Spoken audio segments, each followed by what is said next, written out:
ఈరోజు మా చక్కని దినం తండ్రి యేసయ్య.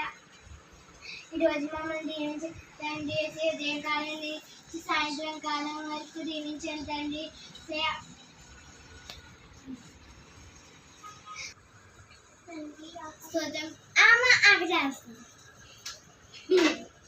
ఆన్ చేస్తాను, వీడియో త్వరగా చేయాలి.